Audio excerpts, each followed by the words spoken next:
So we'll get started. So you guys asked great question. I loved reading the personal reflections and the questions you asked. The cool thing about both the reflections and the questions, it gives me a sense for who you are. And some of you are like, I have no exposure to the nonprofit sector. I don't even know why I'm in this class, and I feel in over my head. And other people are like, I want to do a career in arts administration, and I want to run the best nonprofit possible. And I'm hoping that this class will help me to be more effective at my job in arts administration. So we have the whole continuum of people with very little experience and not even sure they want any exposure to the nonprofit sector, and others who are like all in and saying, okay, sign me up. This is why I'm taking the class. The one thing that a lot of you had said that stood out to me was this question of, can I make a career in the nonprofit sector? Is it sustainable for like a full-time career for 20, 30 years? Or like the parallel question was, why do people in the nonprofit sector not make any money? Or why is there such a stigma with the nonprofit sector, meaning, well, you're going to have a side job if you work in the nonprofit sector. And I would say that's one big issue within this field, and we're going to talk about it later on in the semester, but really it's this question of when people go into the nonprofit sector, there's this sense that they've taken a vow of poverty, or this presumed vow of poverty. It's sort of like when you meet a priest, you're like, oh, well, you shouldn't have a big house because you've taken this vow of poverty. And so it gets imputed on people in the nonprofit sector. And I think that's a wrong way to view the nonprofit sector, and we're going to get into this more. But most of you in this room will not be employed by the nonprofit sector, but almost every one of you is going to contribute money to people or to organizations that are nonprofits. And what you can do is reshape the way you think about salary levels. Because in a sense, it's the funders, the contributors, who set this bar of salary levels being, well, you shouldn't, you're working for a nonprofit. You shouldn't be making as much as I do or more than I do. But it's driven by the contributors. And so part of it is just self-reflection of, if you are involved with a church or another type of nonprofit, how do you view the leader of that organization? And what do you think their salary levels should be? Now, on the flip side, I always think it's crazy when you see people in the private sector who are making, let's say, $150,000 a year, and they say that they want double their salary. They want $300,000. And then they say, well, I want $450,000. And they keep ratcheting up what their salary is. Now, part of it is, from my perspective, is you and me thinking about, well, what is the salary that I need to sustain the lifestyle that I want? And my guess is, if you're making $150,000 at, midway through your career, that's pretty good. If you hope to have a family or hope to own a home, you could sustain that. And I would argue that you probably don't need $300,000. You certainly don't need $450,000. So there's this imbalance of, in a sense, people in the nonprofit sector are getting by with $50,000 a year, and then you have people in the private sector who are saying, I need more, and at a certain point, you don't need that much more. It's almost creating a middle point or balance point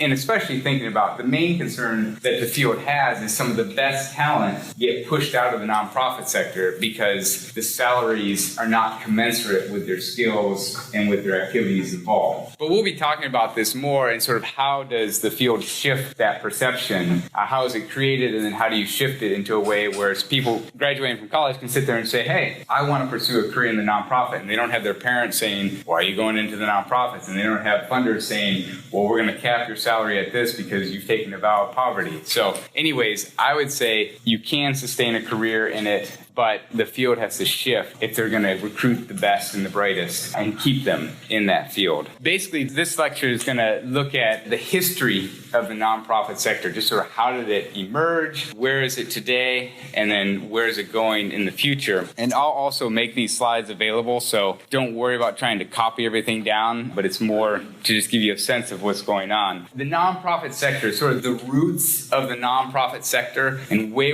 before the nonprofit sector was called the nonprofit sector, way back to the beginning of time, to antiquity, is this idea of charity. Charity, basically from the beginning of human existence, has been a part of society. And charity is simply giving of your time, talent, and treasures. And this is just part of human society. Not everyone does it, but it's certainly been woven through every culture. A lot of it is driven by religious traditions, where incorporated into the religion is this idea of providing charity to those in need. And so if you think of like time, you might not have a lot of money, you might not have a lot of talent or resources, but you have time. And so that's a lot of times the way that each of us enters into the nonprofit sector or enters into the world of nonprofits is by volunteering our time. And so people give their time to help meet a certain need of some sort. So that's, in a sense, everyone has time. Everyone has time that they can give. The next one would be talents. And if you think of it, everyone has a certain talent that they can contribute to meet a particular need. So if you think of lawyers doing pro bono litigation for clients. So the client can't afford a lawyer, but there's a lawyer who's a high-powered lawyer in the business world, and they say, hey, I donate 10% of my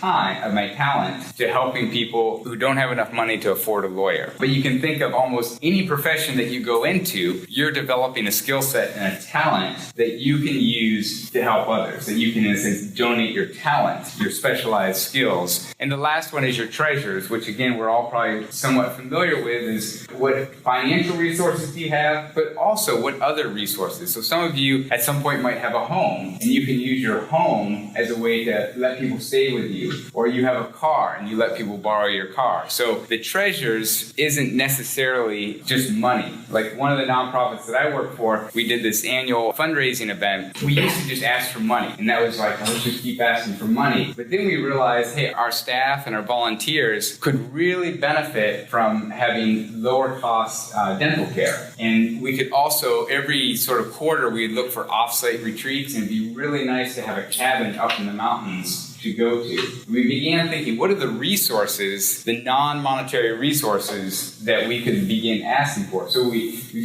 found a dentist in town. So on our sort of giving card, we said, are there services or talents that you'd be able to provide to our group, to our organization? So we found a dentist who basically said, hey, if you ever need a cavity filled, come to me and I'll just pay, you only have to pay whatever insurance will cover, and I'll cover the rest. We had a handful of people who said, hey, we have cabins up in the woods that if you ever need to have a retreat, we'll let you use it at no cost. And so it's beginning to think through, like, and the cool thing was, is like, in a sense, sometimes people are hesitant to give money because they're like, I'm giving money everywhere. But they're like, oh, well, you need to use my cabin? Sure, we'll let you do that. And in a sense, they just gave $500, but it was the equivalent of $500. And to them, it didn't feel like $500, but it felt like they were giving, but to us, it saved us $500. So in a sense, and we'll talk about this more with fund development, but charity involves time, talent, and treasures, and this has been woven into society throughout history. Fast forward up to the modern era, and it's this idea of voluntary action.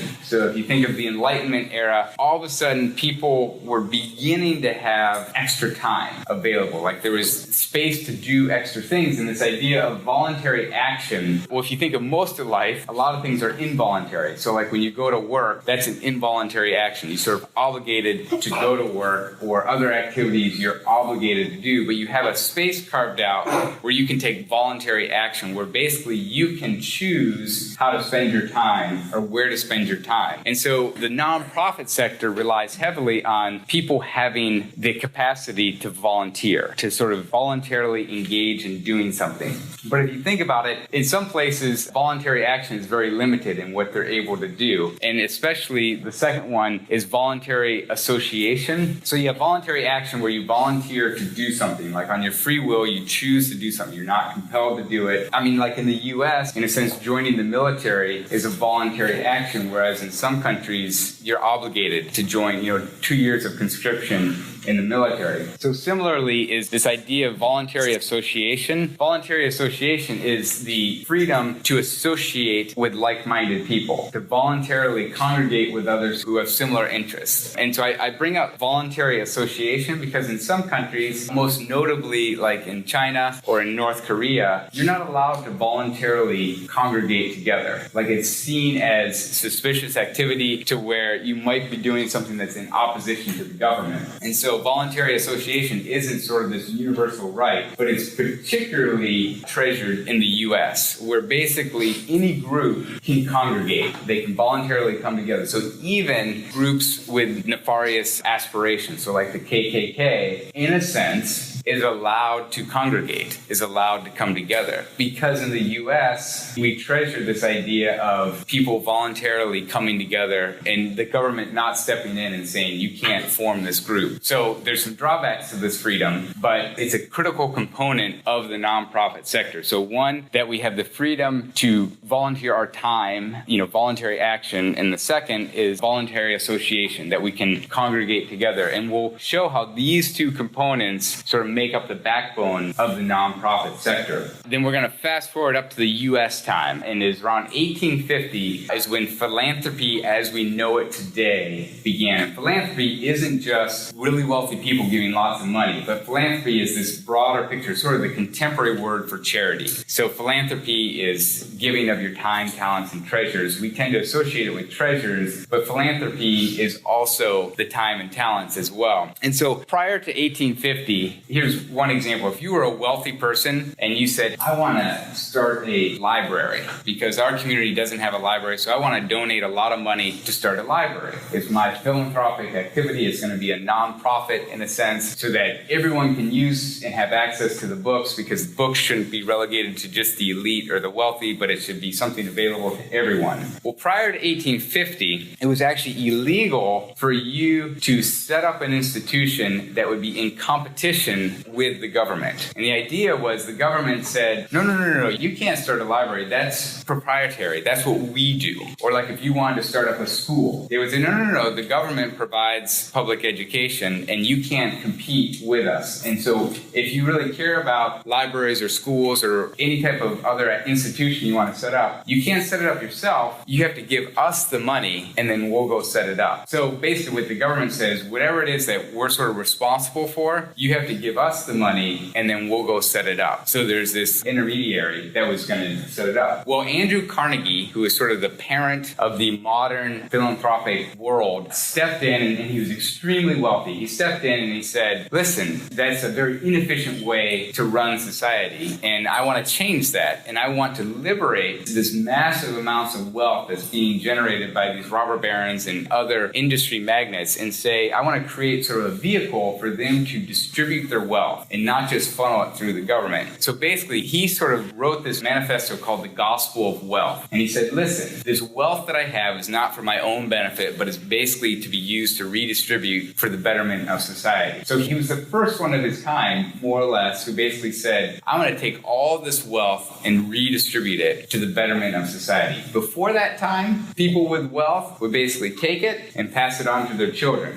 And then their children would have it and then pass it on. So you have the aristocrats who would basically sort of retain all of this wealth. And Carnegie said, no, I think we need to think about wealth differently. And so he really started modern philanthropy as we know it. Right at the same time, so you have these uber wealthy people like Carnegie and others who are like just out of this world wealth. But then you also had what's called these smaller level individuals like you and I contributing to what's called a community chest. Have any of you played Monopoly? You know that little part in the middle of the board called community chest? And it's like, what is community chest? Well, community chest was basically a community like Bloomington would have this chest where people who had extra money would go and put money in the community chest, and then sort of the keepers of the community chest would take that money and like say there was a flood or a fire or something, and they would take that money out and redistribute it to the people who needed it. And so it was a lot of small donations into this community chest, and every community sort of got on the bandwagon of having one. And there's a way to give people that were in need money and funding. So you have these uber wealthy people giving huge amounts of money, and then you have hundreds and thousands of individuals giving small donations. But really, in a sense, as we saw in the video Tuesday, that most of the contributions come from individuals versus large foundations. So in aggregate, the individual level contributions were just as large. Today, we don't hear of community chests, but we hear of community foundations. And most of you, whatever city you come from, has some sort of community foundation. So the Silicon Valley Community Foundation is huge. I mean, it's the biggest one in the country. It didn't exist 30 years ago because Silicon Valley didn't really exist as a high-tech magnet area. So, but these community chests have morphed into community foundations, and they're thriving to this day. So that's 150 years later, we're seeing this continuing of this, and we see the continuation of what Carnegie set up with Warren Buffett and Mark Zuckerberg and others who are these uber wealthy people who are setting up these private foundations or thinking of ways to redistribute their wealth. So this gives you some of the context for like, how did we end up where we were? And it hasn't always been the way we see it now. So really the key turning point was 1850, and it was Andrew Carnegie, and it was individuals like you and I setting up community chests. So Carnegie, meeting needs versus addressing causes. And I'm going to show a video. It's sort of like a promo video for Andrew Carnegie, but it's okay because he's dead and he did some really cool things. But you might feel like, oh, this is like, sounds like an advertisement. But the good thing about it is it sort of gives you a sense for the philosophy or the thinking behind why would Andrew Carnegie do this? Because again, think about it. In 1850, that was a very radical concept to actually take your wealth and give it away. Before then, it was like hoarding your wealth and keeping it and giving it to your next generation of family. So we'll watch this.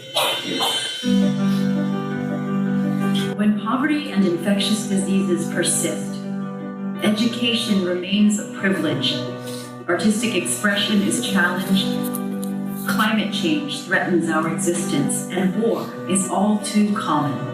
Andrew Carnegie's vision for strategic and forward-thinking philanthropy remains a source of hope and progress in the United States and around the world. Today, more than 24 organizations worldwide, both large and small, represent Carnegie's legacy and vision to advance education, science, culture, and international peace. Together, these organizations advance a model that guides and inspires our most important contemporary philanthropists and is more essential, impactful, and relevant than ever.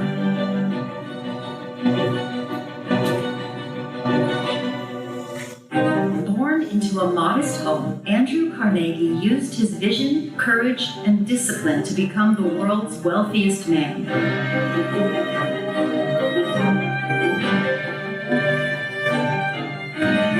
And at the height of his wealth, he pledged to do something unusual and daring: give away virtually his entire fortune during his lifetime. But he wasn't content to merely share his wealth. Carnegie was committed to ensuring that his gifts would help improve education, strengthen our democracy, and promote progress both at home and abroad.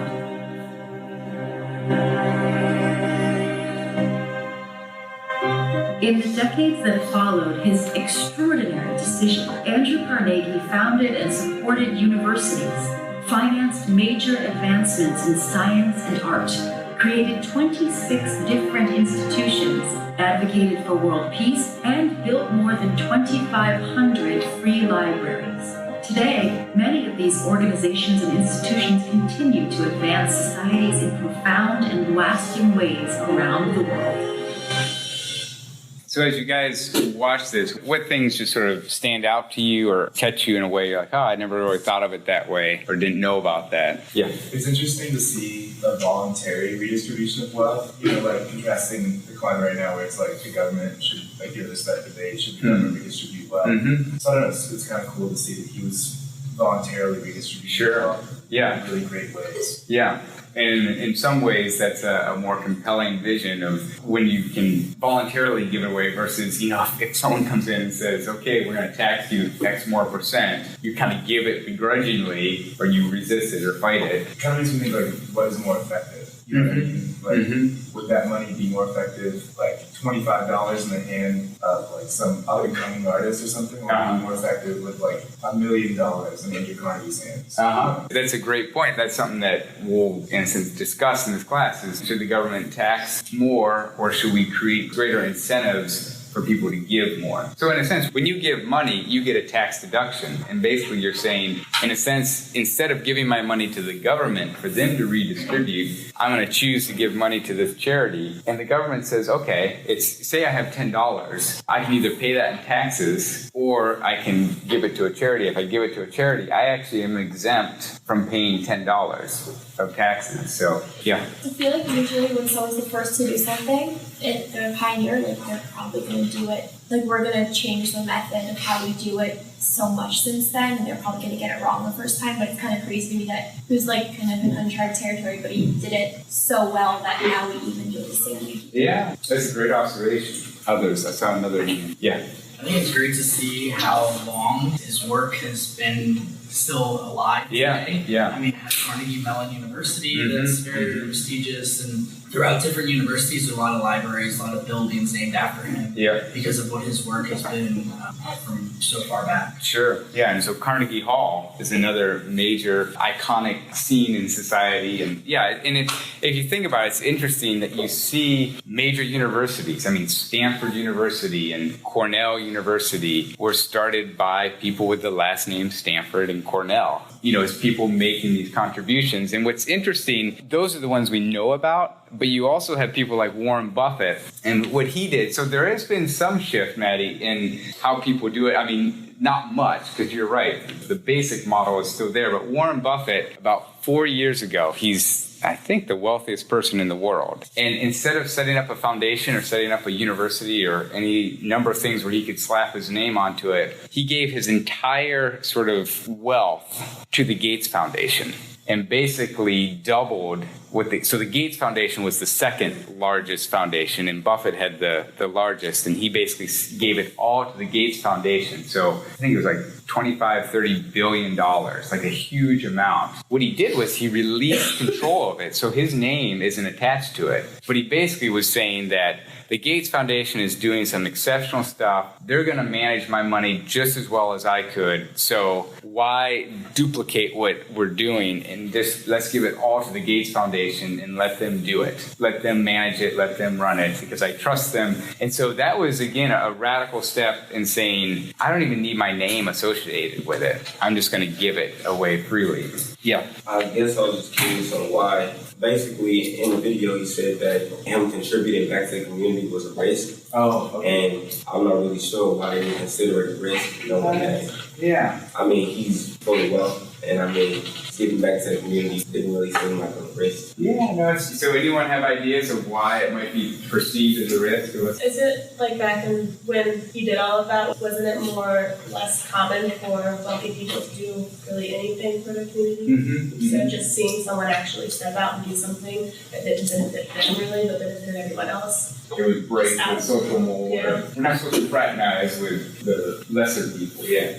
Sometimes whenever people give like a massive amount of money for like a charitable organization, like if it's a public building or something, sometimes people don't really appreciate it as much as they did because it was just kind of given freely to them. So maybe that was the risk, is that he was given so much money that he didn't know if they were going to actually use it for good or if it was just going to get kind of wasted. Yeah. Because you see a lot of times like charitable organization will come up and they'll kind of get wasted because no one will really use it effectively. Sure. Yeah, I mean, what Maddie was saying, like, when the first time you do something, it's an experiment. You don't know how it's going to turn out. It could backfire. And also, I guarantee you, think of the social circles that he was in. These uber elite people. And it's all about maintaining this elite status in society. And he was basically doing something where he was sort of making his peers look bad, or he was exposing their greed. And in any social setting, if you do that, you risk being ostracized. But I think he was doing some magnificent stuff that instead of being ostracized, people embraced him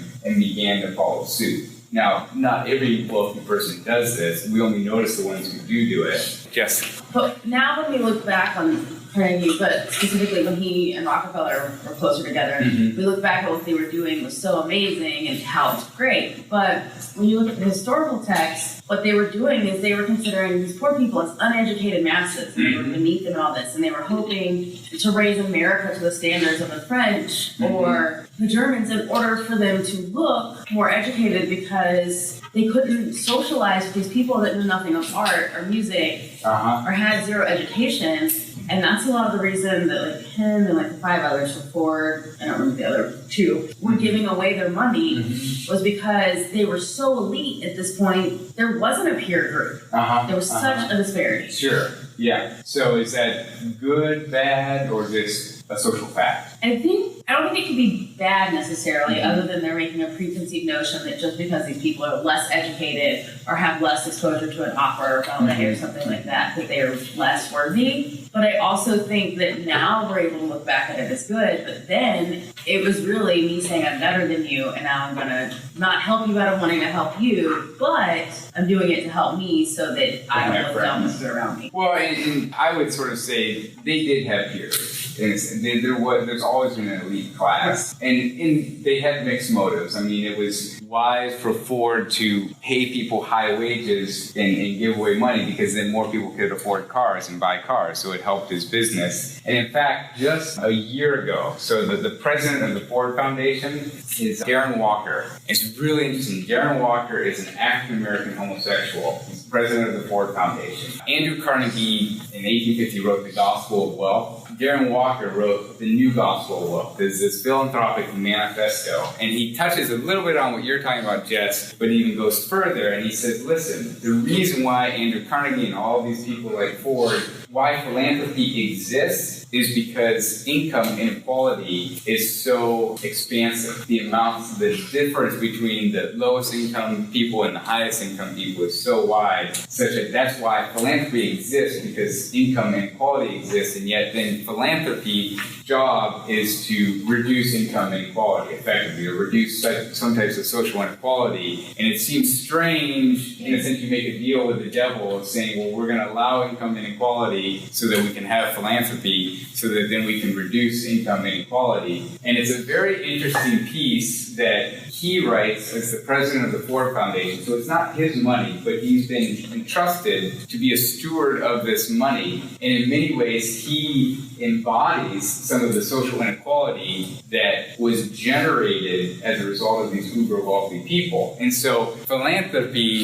is not all good, and its origins of where that wealth came from. I mean, so you look at Duke University is an example where the money came from the tobacco industry, or other famous people generated their wealth through having slaves and through their agricultural business. And so this money that they have was achieved through ways that now we look at and say, I don't know if I can support that. And so there's these mixed feelings. So I certainly don't want to paint a picture that philanthropists and philanthropy are all good. Or if you think of like Mark Zuckerberg, he's doing something even more innovative, where again, a year ago, he set up an LLC. Instead of a private foundation, he set up a private company to be his foundation, basically. The way he did it was very innovative, but also people are questioning it, saying, well, wait, typically when you give money to a foundation, it's gone. You can't touch it.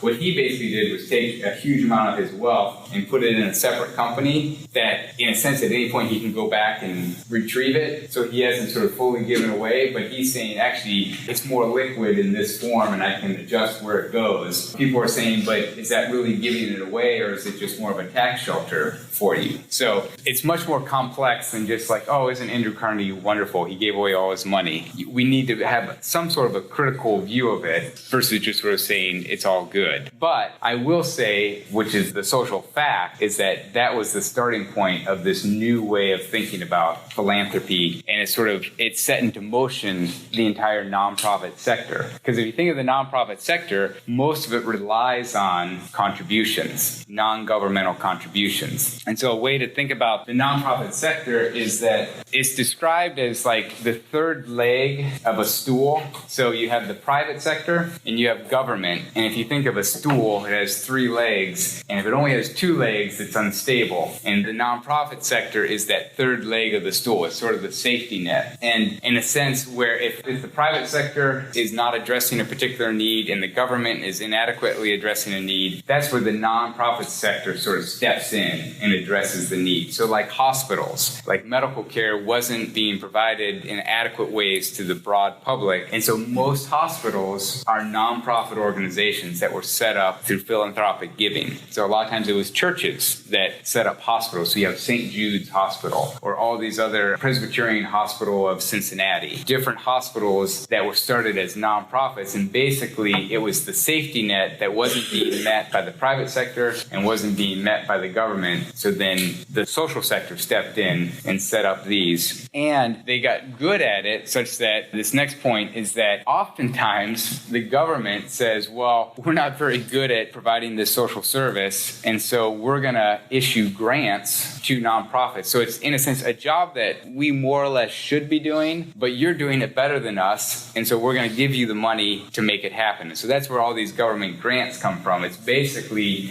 the government is outsourcing public goods that they should be providing. So even like charter schools or any type of nonprofit that's getting government funding, that's getting a government grant, it's not because they're special or something. It's basically the government's just saying, we don't want to do this. It's more cost effective to have you do it. So we're going to have you apply for a grant and then let you do it. You think about the faith-based initiative, which was this big effort. They said, wow, we have all these churches around the country who are doing good things. And if we can just give them more resources, they can do a better job than we can at providing social services to communities. And so that's where the faith-based initiative came from. It's not that the government was pro-religion. It was just they saw a sector of organizations that were providing services that they wouldn't have to provide otherwise and said, well, let's funnel resources to them. So this is sort of a brief history. Now, if we come to all the way up to the 21st century in the sector, the confusing or complicated thing is we have an identity crisis or identity issue. The nonprofit sector. I forget who it was who went home and said that they want to be a nonprofit management major. Who was that? Was that you? So if you think about it, what are the associations with nonprofits or the nonprofit sector? What are just some of the stigmas that you guys hear?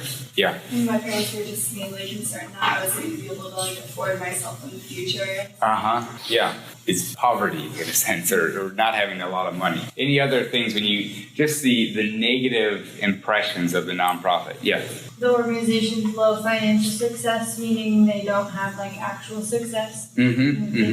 Yeah. So in a sense, the beneficiaries of the nonprofit sector, there's no criticism on that end, except for maybe that it's mismanaged or poorly managed. But it's more if you as a professional want to go into this sector, it's sort of like, oh, but you could do so much more. Or, oh, why are you making that sacrifice? Or, oh, that's good that you're going to do that for a couple of years and then go get a real job. So in part of it is just how we reference the sector. And one of the poorest ways to identify yourself is to say what you're not. So if you think of the nonprofit sector, it's identified itself based on what it's not. I am known as not making profit. That's a bad way to reference yourself as a sector, but I want to go through the different ways that the sector is referenced, and we're going to begin to think, what's a way to rebrand the sector so that you can go get a career in it and feel like, okay, this is an affirmed and valued profession. So some people call it the voluntary sector as a way to describe the field or the broader sector, and mainly because it relies on volunteers. Whether it's paid volunteers or unpaid volunteers, the sort of the heart behind the sector is that it's driven by voluntary action. Another way that it's described is the independent or third sector, and so that's that sort of the third leg of the stool. It's the third sector, and that it's neither the government or business sector is another way that people reference it. Then, like I said, the nonprofit or not-for-profit sector, and again, that it's not focused on nonprofits. And then we have the charitable sector, where the main focus is providing direct relief, like providing charity, and that's distinctive. So it distinguishes itself from, say, the private sector or the government, where this sector's primary focus is providing charity. Another one is the philanthropic sector,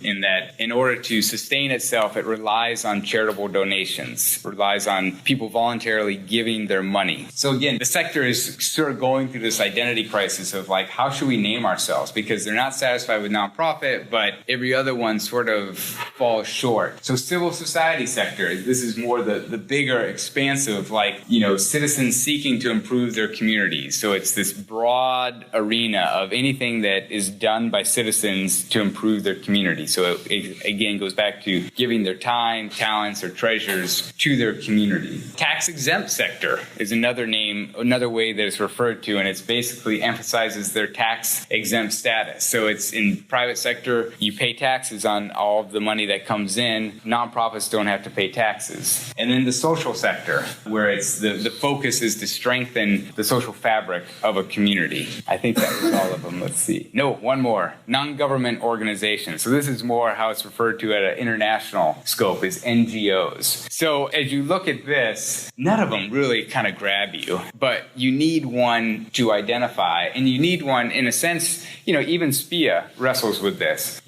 We described it as a nonprofit management major, so we've fallen into the same trap of like, we're already setting ourselves up to sort of be second class by saying nonprofit management major versus maybe sort of presenting it in a way that's more attractive and appealing to a wider audience. So what I'm going to do is, I think we're going to do the Socrative. Yes. So if you guys can jump on your Socrative app, I want to know, how do you think the sector should be referenced? If you're going to select a name for the sector, what name would you argue for, or even would you provide there? What one would you advocate for? Yeah, Cameron. Social sector, and why so? I just feel like it kind of fits because you have the public sector, private. Yeah. Other people, what would you say? Hannah. I think in general, the types of organizations that are being set up are for the general public versus like they're non-exclusive, and so I think social sort of encaptures that everyone would understand it's like for everyone. It's sort of like the socialist.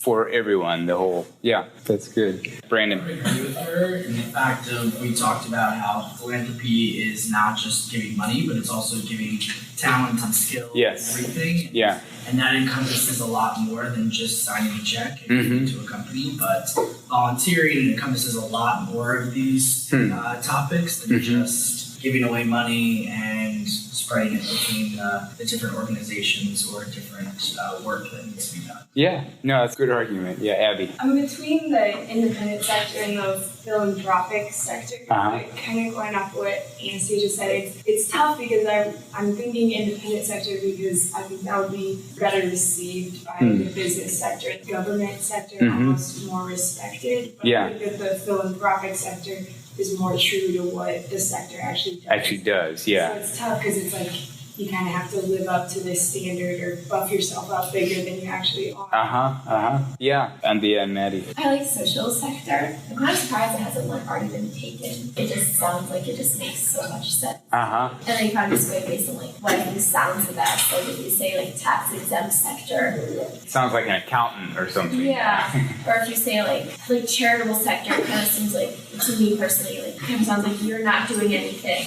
You're just handling people's charity. Kind of like discounts all the work that you do. Or social sector, it's like half of all. I don't know, it's like a huge part of life. So. Yeah, Bailey. I agree with her. I mean, because the social sector, I feel like the social aspect of nonprofits is such a huge part of it. Because I mean, you got to be out there, like building relationships with other businesses and business people that are influential in your area. And I mean, like putting on fundraisers is like a big part, and that's like all the social aspect, I think. Yeah, right. I would say social sector as well, only because when I think of social sector, I just think of community. I think of, in order for any business to be prosperous or any nonprofit per se, I would just say that you can't really do it alone. You need community. It's a collective thing, so that's why I would choose social sector. Now I'm like super curious to know what the whole class, what the breakdown is. I'll find it later on today. So Was there another viewpoint out there, or one that we haven't considered that you're like, we need to? I mean, I also think that like just the nonprofit sector is a good way to describe it because I mean, while it may not be like the most like listening, I guess, I mean, we are like nonprofit focused, you know, so I think that's a good way to describe it. Yeah. I mean, there's a reason why SPIA is nonprofit. So the only reason I don't like nonprofit is because it gives off that negative connotation that the organization can't make money. Like, in a sense, you are having a profit. It's just like how you're using that money for the organization. So like it confuses people, and that's why I like the social sector because it does like in its name it describes what the organization focuses on. It's society, it's like wanting to better the society, but the only other one that I would go for is probably philanthropic. It doesn't have a negative connotation. Yeah. I have two questions. Yeah. First one is, what do you think it should be called? And the second one is, do you think that it changes, or does your opinion on what it should be called change according to what the organization is? So you mentioned the Mark Zuckerberg company he started, or if you're talking about hybrids, do you think that change your opinion? Yeah, no, and I'll share what my perspective is, but it's only my perspective. But I want to hear your guys' first. So, and when I give the answer, I'll address the second question. Yes. So does it just come down to a perspective thing, like just basically how we perceive the word nonprofit or social sector? Because when I see social sector, it just makes me feel better. It makes me, I don't know. Well, does it matter? I mean, is this just sort of a random exercise, or actually does it matter what the sector is called? Hannah. This is kind of back to perception. I think the name matters so much because perception is everything. Like, if people don't like the way that a name sounds, they're not going to get involved in it. They think that not-profit means like they're not going to make money. A lot of people won't want to get involved in it, and so I think that is what matters. Like, even though all of those words essentially mean the same organization, it changes the meaning entirely. Because not-profit, people think not going to make any money. Like charitable, I think I would need to give away a bunch of money, and I think it just changes everything about it. It sets expectations in a sense. Yeah. I like social sector because it can be all-encompassing. It's like, you read off the list of names, it's like, can a civil society sector be like non-for-profit? Like, I feel like some of them names eliminate things that sector could be, or can and can't be. And I feel like with social sector, it's like a social sector can be tax exempt for a civil society and philanthropic. Yeah, it's sort of it's the largest umbrella that's still accurate. Right. I think the name only matters because we as a people allow it to matter. But in terms of organization or just the nonprofit sector being what we want it to be, I don't feel like the name has any relevance in that part. I just thought I'd throw that in. Sure.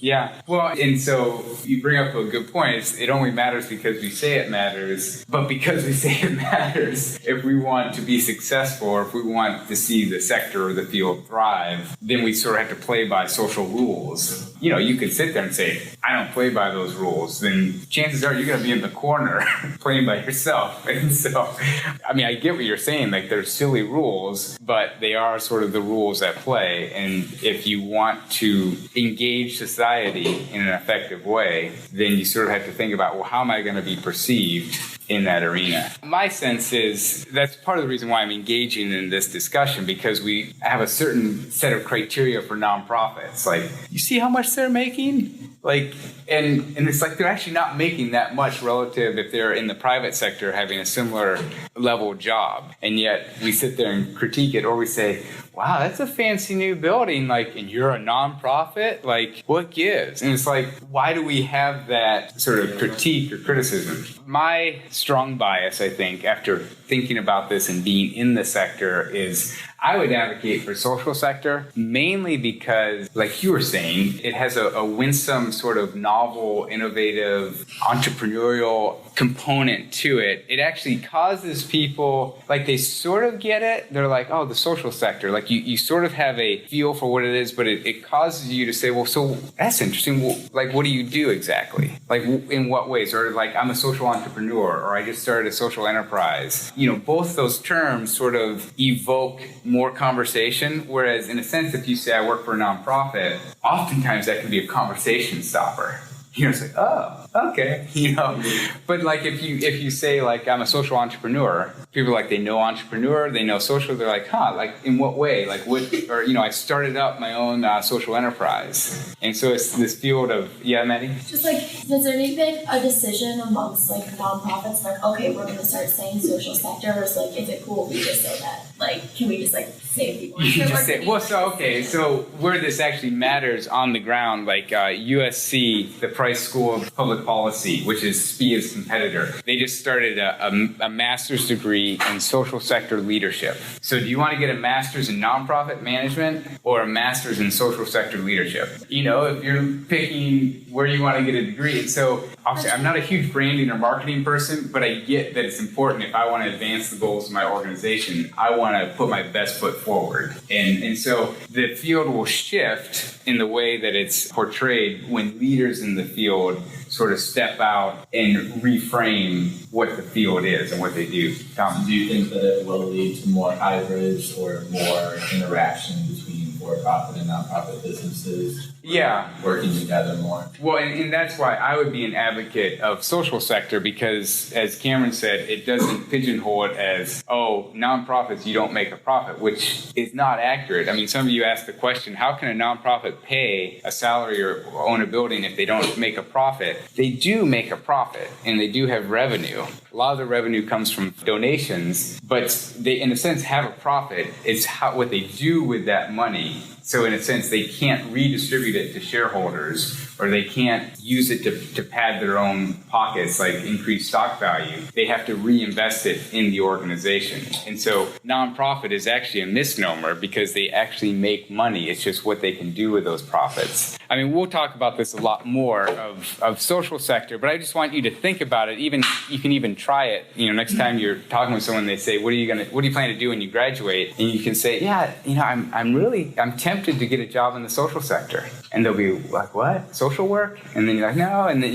but you got to sort of play with it to see how it plays out. How many registered nonprofits are there in the U.S.? What do you guys throw out some numbers of what you think? How big is this sector that we're talking about? 200 million? I'll say 10 million. 10 million? 10 million in one. This is The Price is Right. You're like, what was that? 5 million? Okay, so I think, let's see if I put it up. 1.6 million nonprofits. So you guys were like very generous about it. So, but still, if you think about it, there's basically 330 million people in the US. So that can give you a little bit of a framework, but 1.6 million registered nonprofits. Now the way that's broken down is important to know. So 1 million are public charities. And that's, when we think of nonprofits, that's typically what we're thinking of is all the little Mother Hubbards and all the different service providing nonprofits. When we think of the nonprofit sector, that's what we think of as these 1 million charities. Charities meaning like providing for people. So hospitals, churches, schools, museums, theater, they serve the public. And the interesting thing is that they employ 7% of the country's workforce. So when you hear about the unemployment numbers or the employment numbers, 7% of everyone working in the U.S. works for one of these 501c3s. Again, most of them are hospitals, churches, and schools are the largest employers of this sector. So then 100,000 are private foundations, and that's the Gates Foundation and all these sort of really big ones, but even small ones. And even these days, individuals can set up their own private foundation as a cost-effective way to give their money. And then 150,000 are advocacy organizations. And so these are more like the activists, like the NRA or the Planned Parenthood or any group that in a sense is lobbying the government to shape public public policy. And so they're a distinct group. I think it's, the 50C4. They're a distinct category when their actual aim is to change public policy versus to provide services. But they still fall under the umbrella of a nonprofit. And again, you can write these down if you want. I'm going to give you these slides. I don't want you to frantically try and get all this. And then 500,000 are classified as other types of nonprofits. So a fraternity is a nonprofit. It's a social club. Professional associations, if any of your parents are realtors and they belong to the National Association of Realtors, that's a nonprofit. It's a professional association. The Dance Marathon group is a nonprofit. Any type of just social group that sort of gathers together. They don't necessarily provide any public service, but they serve the members that they bring together. So, and that's about 500,000 of them. And then there's also lots of others that aren't even registered. So churches don't have to register. So we don't even know how many churches are out there. Oh yeah, so I put that, religious congregation. So there's over 300,000 churches in the U.S. and these aren't even counted in that number of 1.6 million. And then there's a lot of unincorporated grassroots self-help organizations that are sort of on the verge of becoming nonprofits, but they haven't officially signed up and registered as a nonprofit. So even though we say 1.6 million, it's probably almost 2 million if you add up all these extra organizations that are out there. So it's big, and that's why it matters. And then the other thing is just the growth of the field. So over 90% of the nonprofits that exist today didn't exist in 1950. So the sector is growing, and it's growing tremendously. Even the number of jobs in the nonprofit sector is growing tremendously. So this is another way of categorizing the nonprofit sector. Like I showed you advocacy groups and social clubs and stuff like that. This is an IRS thing, but we're actually going to use it for our class. So this is called the National Taxonomy of Exempt Entities, which is a wonderful name.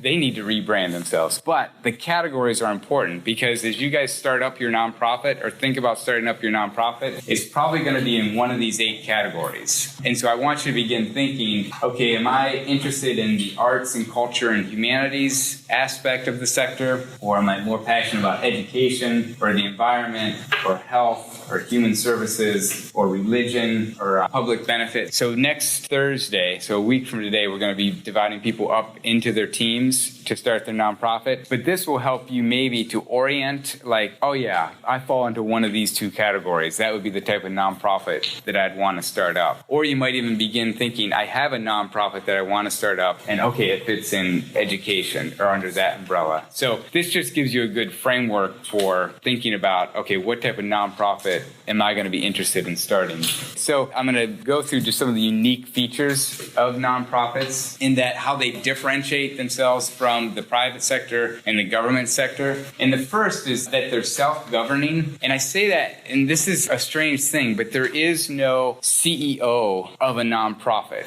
in the sense of like there isn't someone who has authority over, or like in the public sector, there isn't a governor or a president who has sort of where it's a top-down thing. And the unique thing about nonprofits is that they're self-governing in that, think of a good example would be your sorority. You elect officers in your sorority, and then those elected people or the people who are nominated govern the group. So it's all within, and you guys decide how you want to do it. And you decide, well, we're going to have the president be a president for 1 year, and then there's going to be another person come in. But the idea is that you decide how the organization is going to be governed and run. There isn't sort of a setup of this is how it has to be. It's all internally derived. And that's true with all nonprofits, is this idea of autonomy, that when you set up a nonprofit, you sort of set up how it's going to be managed and functioned. And a lot of times they do set up boards because that's just a good thing for oversight. But the key thing is that you can choose however you want to govern it in any way you want. There's no mandates on how to govern. And also there's no owners or stockholders. So no one owns a nonprofit. This might seem kind of strange or like,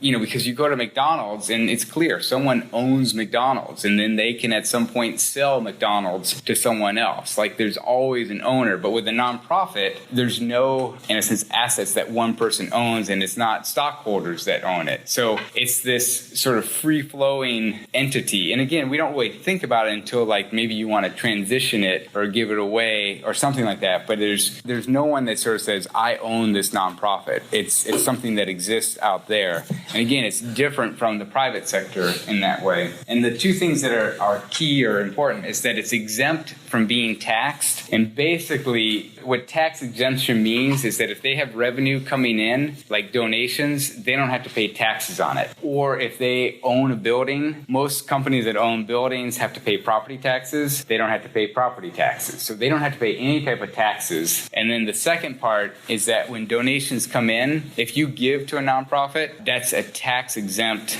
contribution. So whereas if you give to McDonald's to get a hamburger, there's no exemption from it. But if you give money to the YMCA, you reduce the amount of taxes that you have to pay. So we're going to end with that.